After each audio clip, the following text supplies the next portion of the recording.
¿Alguna vez han sentido que el asfalto que pisan no es el mismo que hace 5 minutos?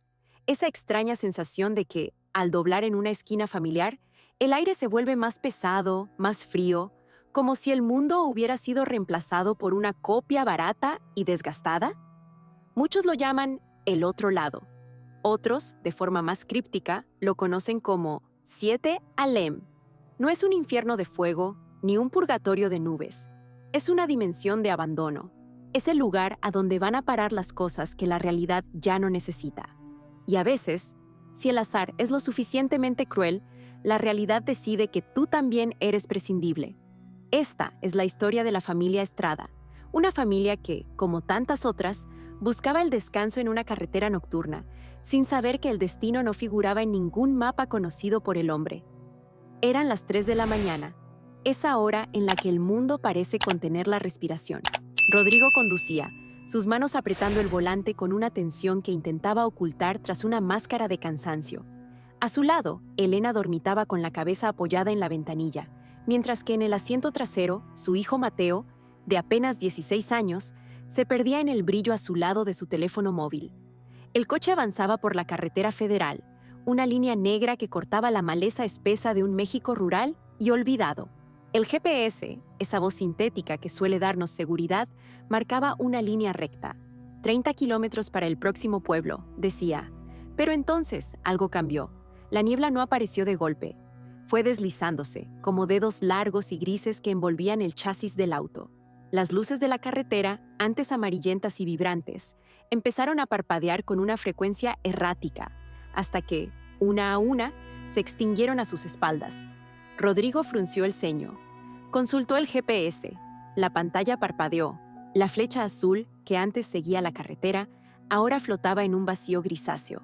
No había caminos, no había relieve, solo un mensaje en letras rojas que nunca antes había visto. Fuera de coordenadas. Elena, despierta, susurró Rodrigo. Su voz sonó pequeña, ahogada por el zumbido del motor. ¿Qué pasa? ¿Ya llegamos?, preguntó ella tallándose los ojos. Mira adelante. A unos 200 metros, una estructura emergió de la bruma. Era un peaje, pero no era uno de esos edificios modernos de concreto y metal. Era una caseta de madera podrida, techada con láminas oxidadas que vibraban con el viento. No había luces de neón, solo un farol mortecino que colgaba de un cable pelado, balanceándose como un ahorcado. «Papá, este peaje no estaba en el mapa», dijo Mateo desde atrás, su voz cargada de una inquietud súbita. Rodrigo redujo la velocidad. No había forma de dar la vuelta. La carretera detrás de ellos parecía haber sido tragada por una oscuridad absoluta, una negrura tan densa que los faros traseros no lograban penetrar. Se detuvieron frente a la ventanilla de la caseta. El vidrio estaba tan sucio que parecía cubierto de grasa humana. Lentamente, el cristal bajó con un chirrido metálico que erizó la piel de los 3 pasajeros. Dentro, sentado en una silla de madera, estaba el cobrador. No era un hombre, o al menos, no lo que nosotros entendemos por uno.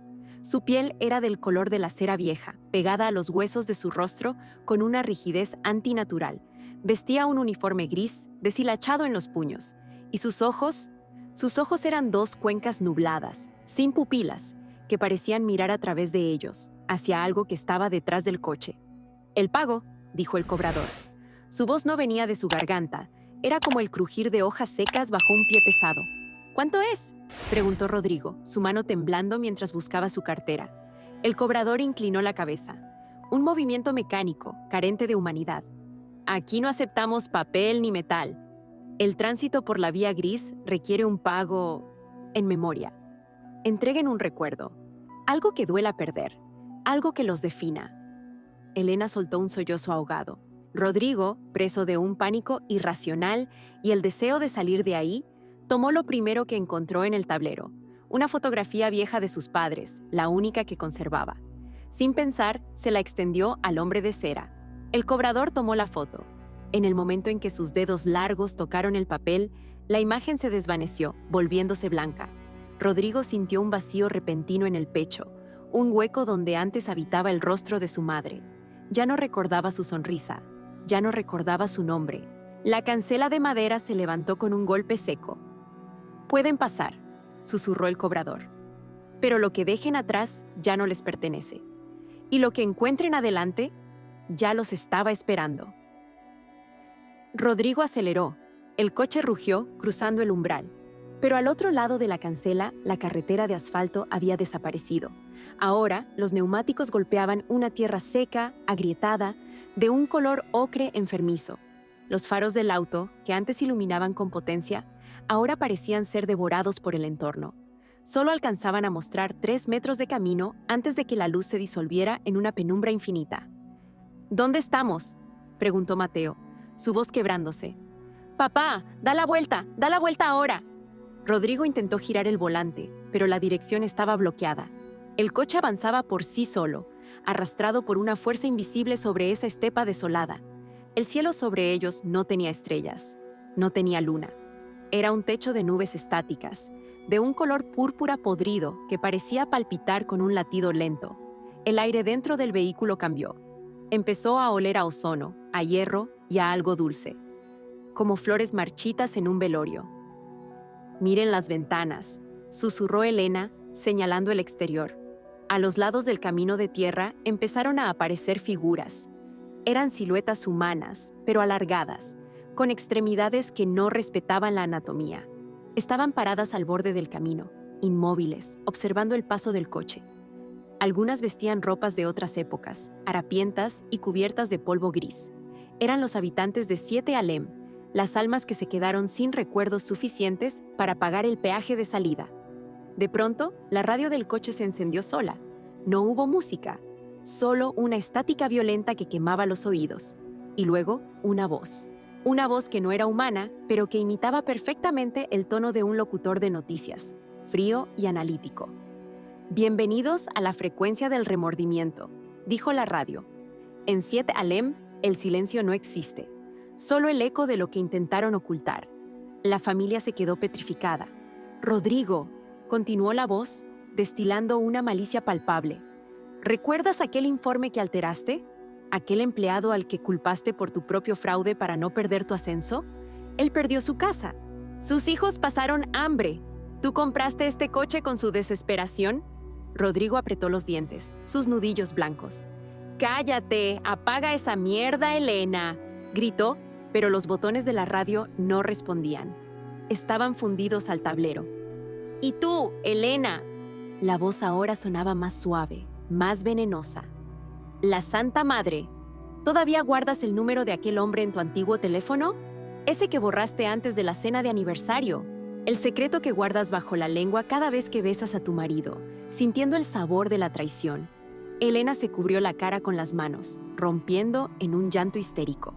La atmósfera dentro del coche se volvió sofocante. El espacio parecía encogerse. Las paredes de metal se cerraban sobre ellos. Y el pequeño Mateo... La radio emitió un sonido similar a una risa ahogada. El joven que mira a sus padres con desprecio. ¿Les contaste sobre el incendio en la escuela, Mateo? ¿Les dijiste que viste al conserje quedar atrapado y no dijiste nada porque tenías miedo de que te vieran allí? Sus gritos todavía resuenan aquí, en 7 Alem. Él es uno de los que están afuera, esperando a que el motor se detenga. Mateo miró por la ventana trasera. Una de las figuras alargadas estaba corriendo al lado del coche. Tenía el rostro quemado, la piel colgando en jirones, y sus ojos buscaban los de Mateo con un odio ancestral. El camino de tierra parecía no tener fin. Cada vez que intentaban hablar, la radio subía el volumen, narrando con lujo de detalles los pecados, las envidias y las debilidades de cada uno. La unidad de la familia, ese escudo que los protegía del mundo, empezó a desintegrarse. Rodrigo miraba a Elena con asco. Elena miraba a Rodrigo con resentimiento. Y ambos veían a su hijo como a un extraño, un monstruo que compartía su sangre. «¡Todo es tu culpa!», gritó Rodrigo, golpeando el volante. «Si no hubieras insistido en viajar de noche. Tú eres el que nos trajo aquí. Tú y tus malditos secretos», replicó Elena, su rostro desencajado por una furia que no parecía propia de ella. El coche empezó a fallar. El motor tosía, soltando un humo negro que olía a carne quemada. La velocidad disminuía. Las figuras en la oscuridad lo notaron. Empezaron a acercarse, sus dedos largos y pálidos rozando la carrocería, dejando marcas de ceniza en los cristales. No se detengan. Por favor, papá, no te detengas, suplicó Mateo, viendo cómo una mano sin uñas se apoyaba en su ventanilla. La radio emitió un último mensaje, esta vez sin rastro de burla. Solo una sentencia final. 7 Alem no es un lugar al que se llega por error. Es un lugar que te reclama cuando tu peso es demasiado grande para el mundo real. La culpa es el combustible de esta carretera. Y ustedes se han quedado vacíos. El motor se apagó con un último suspiro metálico. El silencio que siguió fue más aterrador que cualquier grito. Un silencio absoluto, denso, que les presionaba los tímpanos. Las luces del tablero se apagaron, los faros se extinguieron. Quedaron sumergidos en la oscuridad total de 7 Alem. Afuera, se escuchó el sonido de algo raspando el metal de las puertas. Un rasguño lento, rítmico, luego otro y otro. Cientos de dedos golpeando suavemente contra el vidrio, pidiendo entrar. Rodrigo buscó la mano de Elena en la oscuridad, pero no encontró nada, solo el tacto frío del asiento vacío. Buscó a Mateo en la parte trasera, pero solo escuchó un susurro que se alejaba. Una voz que ya no era la de su hijo, sino la de miles de voces fundidas en una sola. «Ya estamos en casa», dijo el susurro. «Si alguna vez viajas de madrugada y encuentras un peaje que no figura en tu mapa, si ves a un hombre de cera que te pide un pago en memoria, no te detengas, acelera, rompe la cancela si es necesario. No importa lo que dejes atrás en el mundo real. No importa si pierdes tu coche o tu dirección, porque una vez que cruzas hacia 7 Alem, la carretera no te lleva a ningún destino. La carretera se convierte en ti. Y tus secretos serán lo único que te mantenga despierto en esa noche infinita, donde el aire huele a olvido y el cielo nunca conoce el amanecer. Cuiden sus recuerdos, porque en el lugar de donde vengo, son lo único que te impide convertirte en una sombra más a la orilla del camino. Buenas noches, y que sus secretos no los encuentren en el camino de vuelta.